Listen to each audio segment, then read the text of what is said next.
Good morning, everyone. Today we are going to start our next chapter, that is electrostatic potential and capacitance. Electrostatic potential and capacitance.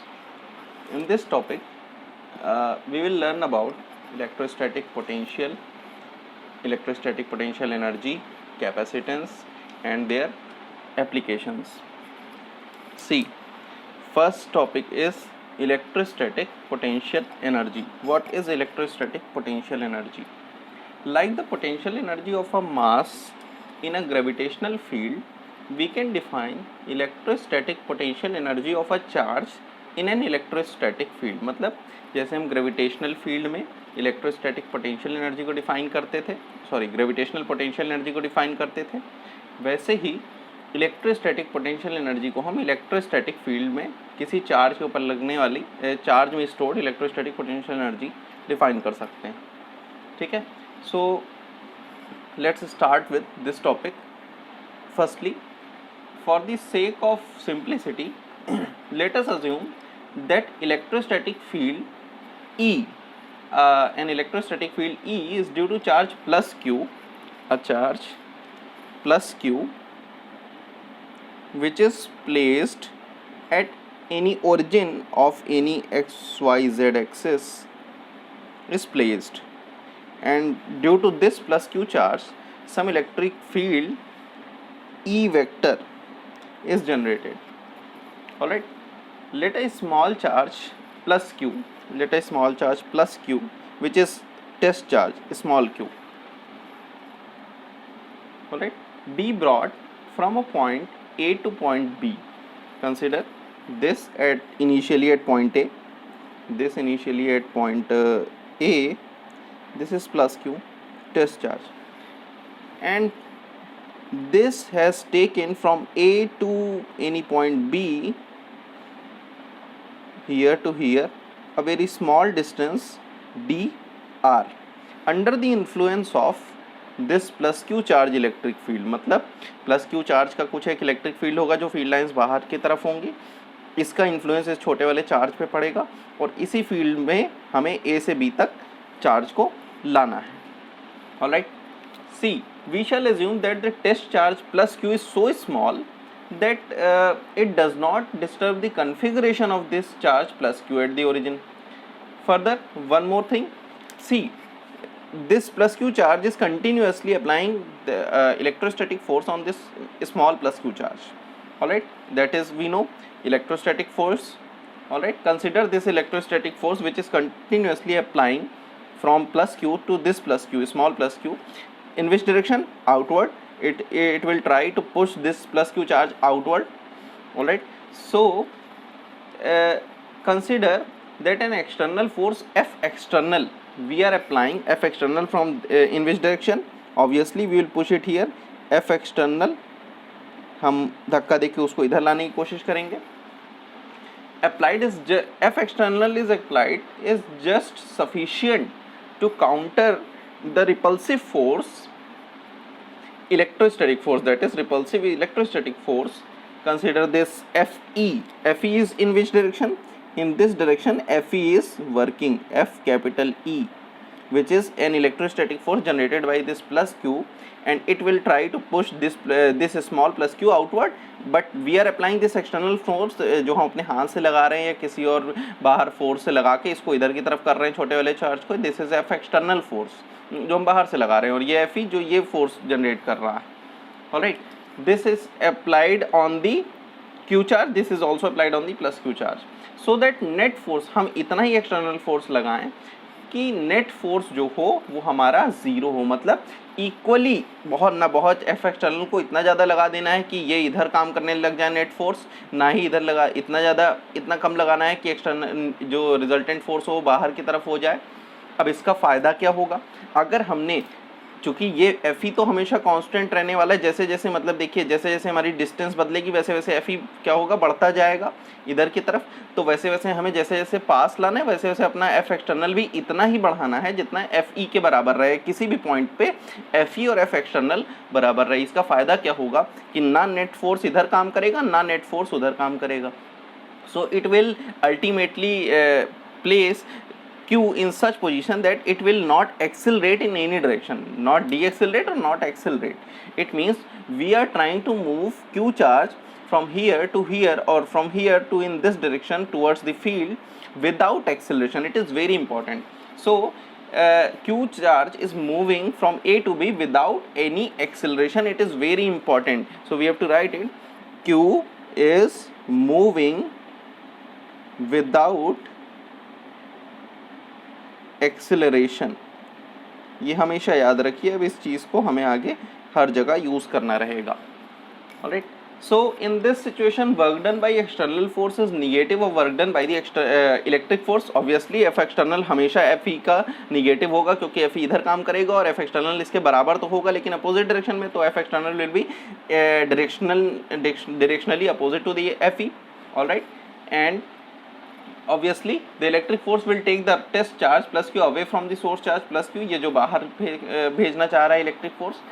so this some kind of potential energy और we say q, जैसे हम q को पकड़ के यहाँ लेके आ रहे हैं किसी भी समय, हम इतना ही फोर्स लगा रहे हैं कि ये Fe को बैलेंस किया हुआ है. जैसे ही हमने Q से ये एक्सटर्नल फोर्स हटाया, मान लीजिए हमने छोड़ दिया, तो प्लस Q फिर से अपनी जगह उधर वापस चला जाना चाहेगा. एक्सटर्नल फोर्स Fe तो लगातार काम करता रहेगा, यानी F एक्सटर्नल हम लगा रहे हैं तब तक Q इधर आ रहा है. क्यों? क्योंकि हम Fe के अगेंस्ट में उतना ही फोर्स लगाते चले जा रहे हैं.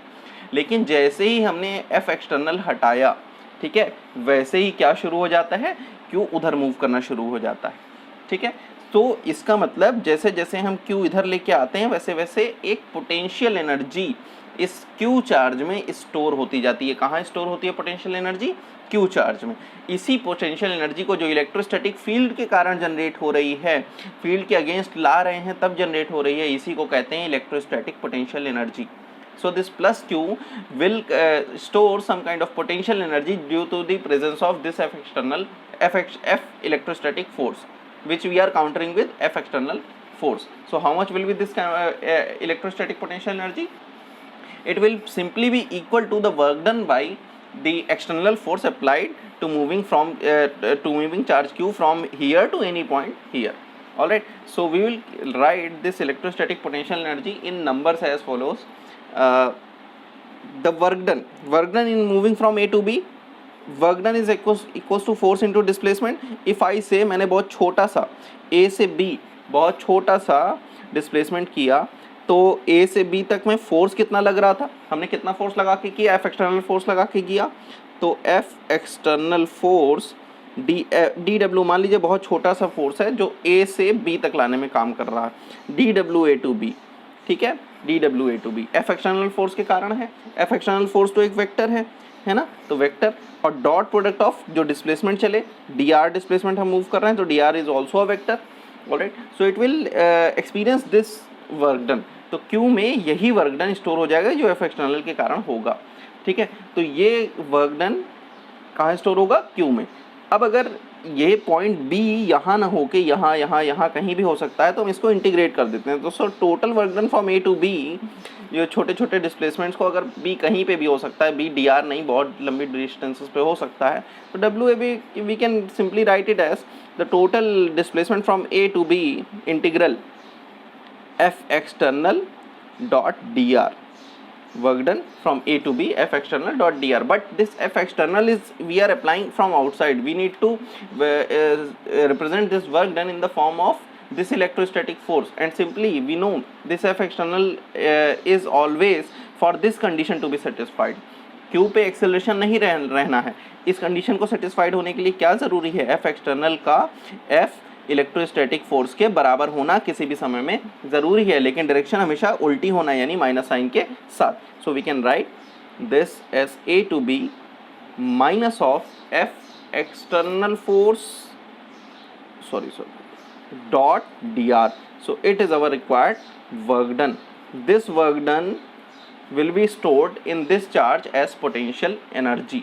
Alright, so this is the total work done in moving charge from A to B in any electrostatic field generated by any charge. Alright, so work done in moving charge Q from A to B increases its potential energy by an amount equal to electrostatic potential energy difference between point B to A.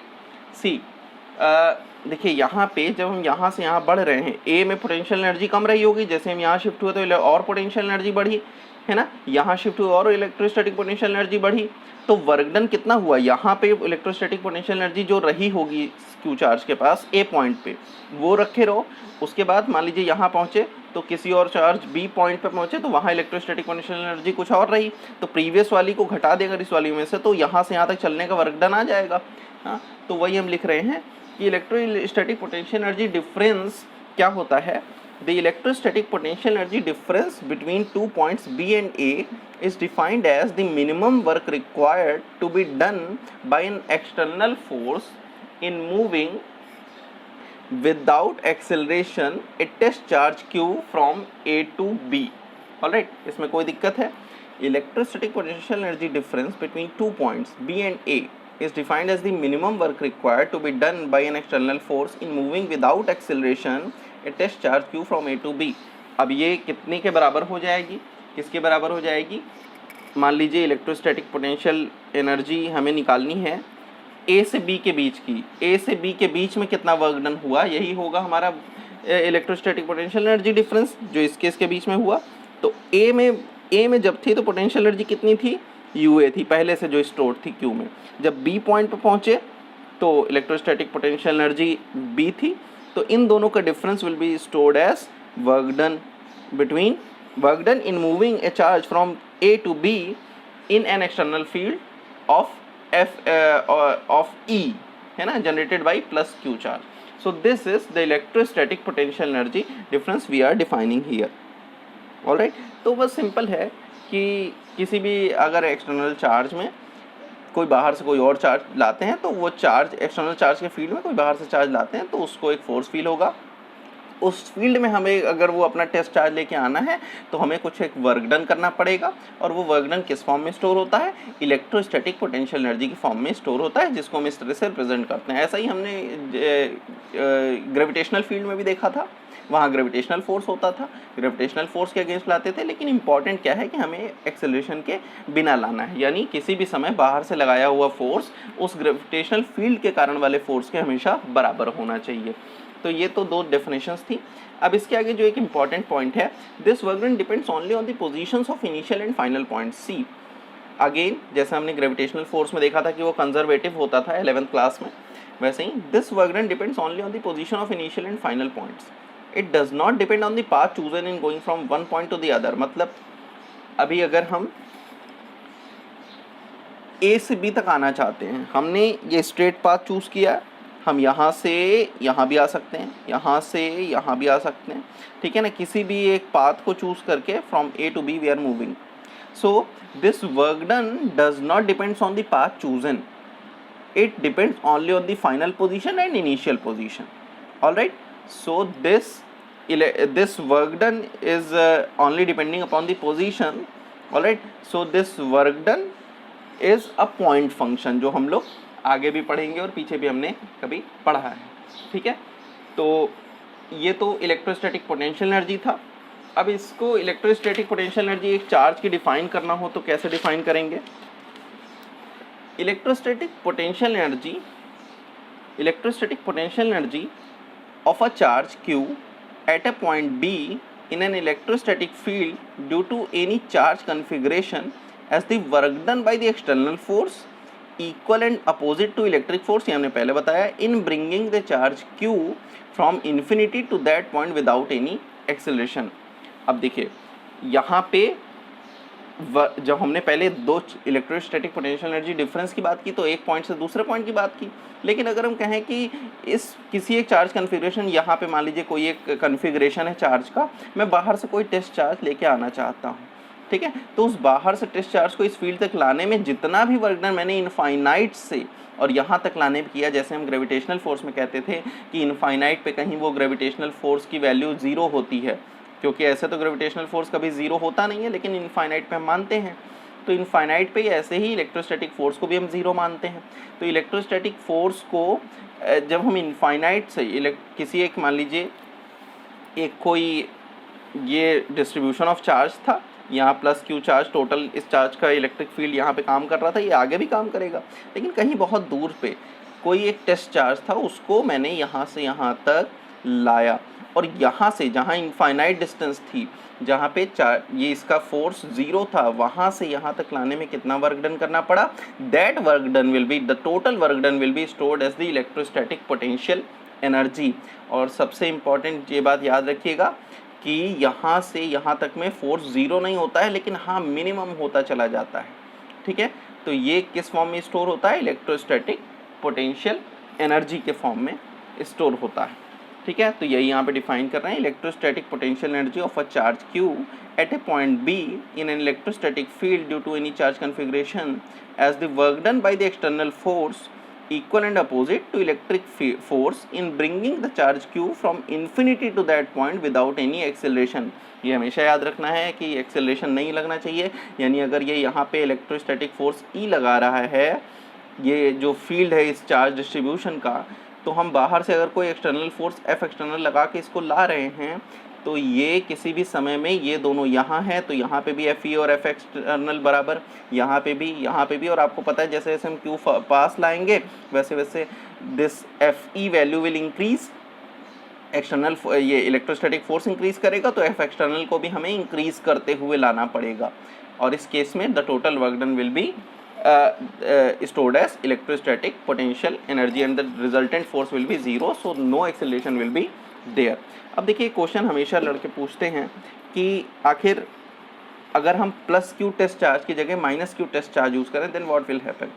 सी हमारे test charge, अगर मान लीजिए charge distribution को हम plus Q ही रहने दें, ठीक है, और हम क्यू को अपने टेस्ट चार्ज को निगेटिव ले लें, तो निगेटिव लेने का मतलब है कि इट विल अट्रैक्ट यानी रिजल्टेंट फोर्स किधर लगेगा? इधर की तरफ लगेगा।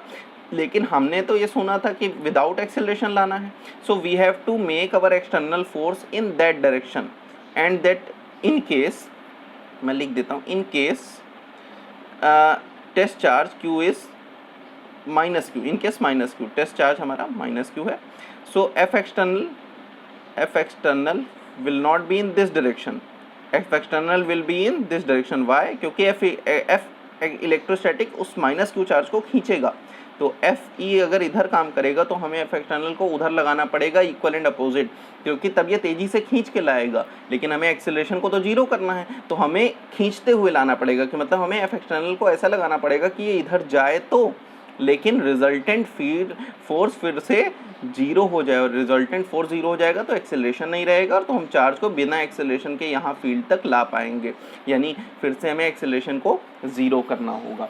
ठीक है, तो ये डिस्कशन था इलेक्ट्रोस्टैटिक पोटेंशियल एनर्जी का। ठीक है, अब हम देखते हैं इलेक्ट्रोस्टैटिक पोटेंशियल क्या होता है। Now electrostatic potential, see electrostatic potential is characteristic of electric field associated with a given charge distribution. वो किसी गिवन चार्ज डिस्ट्रीब्यूशन की, मान लीजिए कोई चार्ज है प्लस क्यू है माइनस क्यू से बना हुआ, उसका चार्ज डिस्ट्रीब्यूशन की कैरेक्टरिस्टिक होती है इलेक्ट्रोस्टैटिक पोटेंशियल। अब देखिए पोटेंशियल को समझने के लिए सबसे पहले एक सिंपल भाषा में समझ लेते हैं। मान लीजिए जैसे कोई एक, जैसे मैंने ग्रेविटेशनल फील्ड में कभी समझाया था इसी क्लास में, कि ये जो मान लीजिए जैसे कोई एक शॉप आपको खोलना है, ठीक है, तो उस शॉप की लोकेशन इज़ वेरी इंपॉर्टेंट। अगर आप किसी स्टेशनरी शॉप को खोलते हैं किसी स्कूल के बगल में, then you will get more profit. क्यों? क्योंकि वहाँ पे पोटेंशियल ज़्यादा है। ठीक है, सिमिलरली अगर मान लीजिए कोई एक शॉप आपको खोलना है ग्रॉसरी की, तो आप ऐसी जगह खोलेंगे जहाँ लोग रहते हों, है ना, तो ये क्या बता रहा है? उस जगह का पोटेंशियल, जगह का पोटेंशियल है ये। सो इसी तरह इलेक्ट्रिक फील्ड में भी जो लोकेशन की प्रॉपर्टी होती है इलेक्ट्रोस्टैटिक पोटेंशियल, वो चार्ज में स्टोर नहीं होती है। जैसे हमने इलेक्ट्रोस्टैटिक पोटेंशियल एनर्जी को देखा कहाँ स्टोर हो रही थी? चार्ज में, मतलब चार्ज को छोड़ेंगे तो तेज़ी से दूर भागता है। ठीक है, या तो फिर ऐसा कुछ हमने देखा अभी पीछे भी। लेकिन पोटेंशियल क्या है? वो चार्ज के फील्ड की प्रॉपर्टी है, कि मतलब उस पर्टिकुलर फील्ड में किसी पर्टिकुलर पोजीशन पे अगर हम कोई ऑब्जेक्ट रखते हैं तो उस पर कितना फोर्स अप्लाई होता है, it will decided by the electrostatic potential of that particular point. Alright, so electrostatic potential difference we have to calculate first, जिसके बाद हम इलेक्ट्रोस्टैटिक पोटेंशियल को समझेंगे। ठीक है, तो इसके लिए हमने ले लिया, मान लीजिए कोई चार्ज डिस्ट्रीब्यूशन है, इसमें नंबर ऑफ चार्जेस हैं, ठीक है, नंबर ऑफ चार्जेस हैं। मान लीजिए Q1 है जो प्लस है, Q2 है जो माइनस है, ठीक है, माइनस में Q2 and so on, and number of charges are there. If I want to move our test charge, any test charge, if I say I want to move my test charge Q from A to B in this field, ये field है जो number of charges से मिलकर बना हुआ है, ठीक है ना, Q4 पॉजिटिव भी हो सकता है, निगेटिव भी हो सकता है, कुछ भी। We want to move our charge Q, a test charge from A to B, alright. In this process we can follow number of steps. मैं इस तरह भी जा सकता हूँ, मैं इस तरह भी मूव कर सकता हूँ, मैं इस तरह भी मूव कर सकता हूँ, I can choose any of the path, alright. So the potential is what, देखिए सबसे पहले तो पोटेंशियल समझने के लिए पोटेंशियल डिफरेंस की ज़रूरत पड़ती है, ठीक है। तो electrostatic potential difference between 2 points B and A in an electrostatic field as the amount of work done in carrying unit positive charge without acceleration from A to B against the electrostatic force of the field along any path between 2 points। देखिए अभी हमने क्या देखा कि कोई एक ये बड़ा सा फील्ड था, मान लीजिए मैंने बाहर से कोई चार्ज लाया, ऐसे टेस्ट चार्ज यहाँ लेके यहाँ पे आया, तो मुझे इनफाइनाइट से यहाँ तक लाने में जो वर्क डन करना पड़ा वो किस फॉर्म में स्टोर होता था, इलेक्ट्रोस्टैटिक पोटेंशियल एनर्जी के फॉर्म में।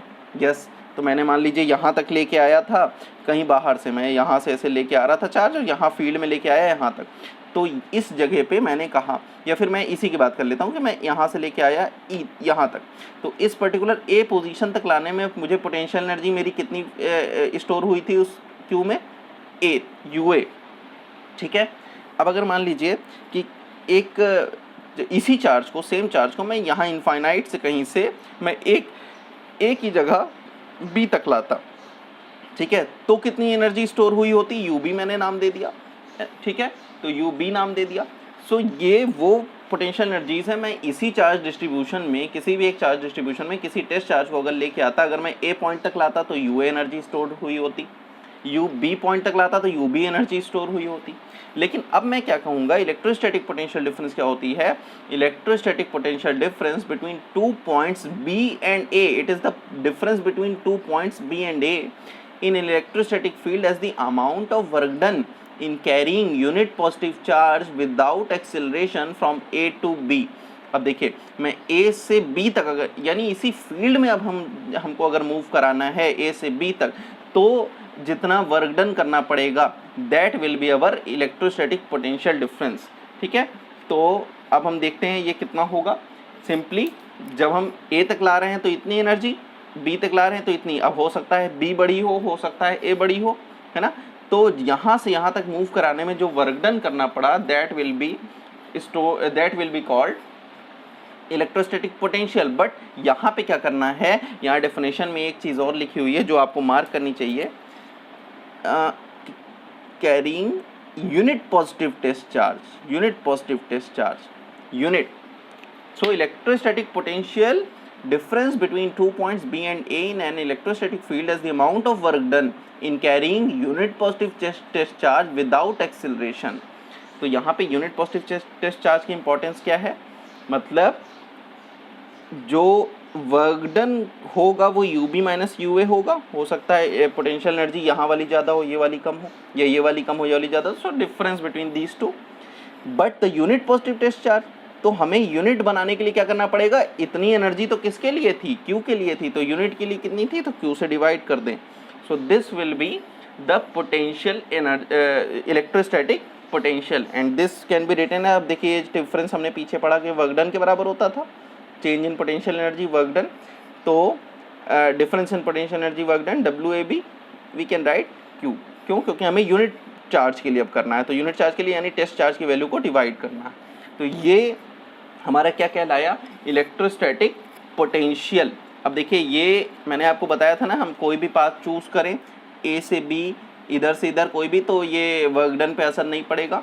So this quantity, this work done is independent of the path changing from chosen in going from A to B, ठीक है। तो इसको हम नाम देते हैं, हम इसको अलग से लिख लेते हैं, UB by Q minus UA by Q is equals to, we can write VB VA और डेल्टा वी। सो हमें क्या निकालना था, अभी हम वी बी और वी ए के बारे में और जानेंगे। फिलहाल हम इसको देख लेते हैं कि डेल्टा वी जो है यही है हमारा क्या, electrostatic potential difference between two points A and B. यानी यहाँ तक लाने में एनर्जी यू ए, इनफाइनाइट से यहाँ तक लाने में अगर लाए होते तो यू ए एनर्जी स्टोर हुई होती, इनफाइनाइट से यहाँ तक लाए होते तो यू बी एनर्जी स्टोर हुई होती। लेकिन यहाँ से यहाँ तक ले जाने में कितना जो एनर्जी डिफरेंस है वो कितना है, वो मैंने देखा डब्ल्यू ए बी है। यहाँ से यहाँ तक ले जाने में energy difference U B minus U A है। लेकिन अगर हम इसी को फॉर यूनिट टेस्ट चार्ज माने, यानी क्यू चार्ज को यहाँ से यहाँ तक ले जाने में डिफरेंस ये आया था, यूनिट चार्ज को ले जाने में डिफरेंस देखें तो क्यू से डिवाइड करना पड़ेगा, तो W A B by q लिख सकते हैं। And this quantity is defined as the electrostatic potential difference and written as delta q. और इसको हम बाद में देखेंगे कि डब्ल्यू, इसको यू बी बाई क्यू और यू ए बाई क्यू मैंने डिवाइड किया, इस क्वांटिटी को मैंने डिफाइन किया वी बी, इस क्वांटिटी को मैंने डिफाइन किया वी ए। इसके बारे में हम बाद में पढ़ेंगे अगले वीडियो में। तो फिलहाल अभी देखिए कि ये जो क्वांटिटी है ये क्या हुई, इलेक्ट्रोस्टैटिक पोटेंशियल डिफरेंस, और इसका जो डायमेंशनल फॉर्मूला होगा वो क्या होगा, ऑब्वियसली जूल पर कूलाम, क्योंकि ये एनर्जी डिफरेंस है पर कूलाम। तो डायमेंशनल फॉर्मूला, पहले तो डायमेंशनल फॉर्मूला देख लें क्या है। डायमेंशनल फॉर्मूला ये है वर्क डन ml2t - 2, ऑलराइट, और ये है कूलम, कूलम का क्या होता है, ampere second, alright. So it is m1l2t - 3a - 1। So this is our dimensional formula. और यूनिट क्या होगी, यूनिट विल बी